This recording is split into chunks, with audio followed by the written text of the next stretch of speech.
aggrieved individual bondholders are scheduled to meet the finance minister over their petition to exclude themselves from the debt exchange program. The investors argue that the inclusion would affect their livelihoods as their coupons face absolute haircuts. Despite the deadline being extended to January 31, the bondholders insist the move will make them worse off.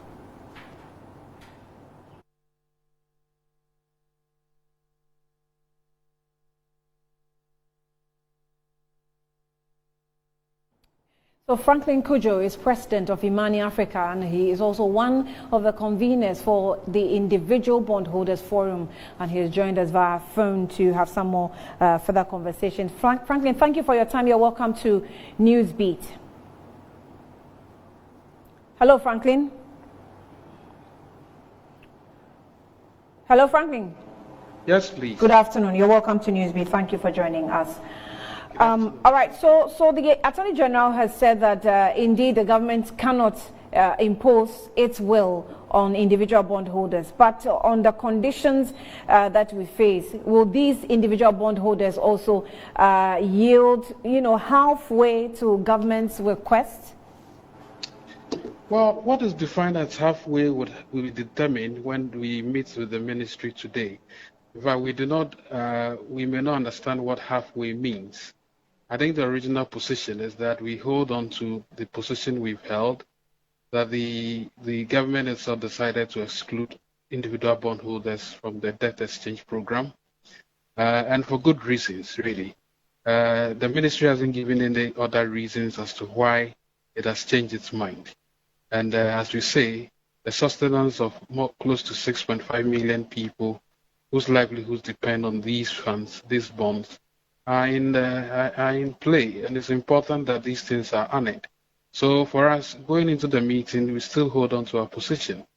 Well, we don't know what the ministry would have for us, so we'll go and find out.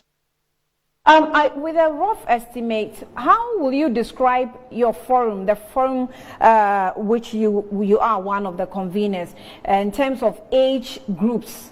Where do you largely fall? Well, for lack of a better term, I mean, these are people who cut across the entirety of society, middle class, lower class as well.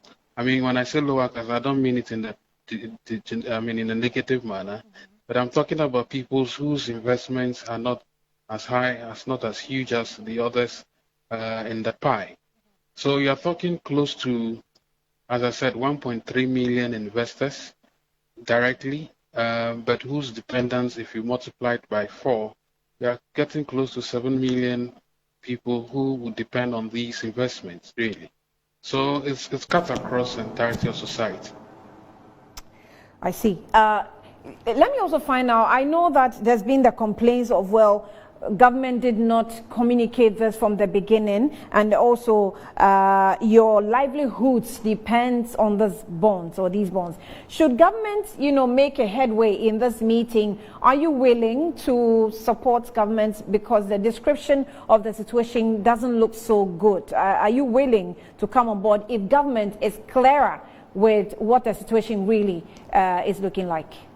I think you just used 2 words, headway and clearer. If those two are amenable to us, why not? We'll have a conversation.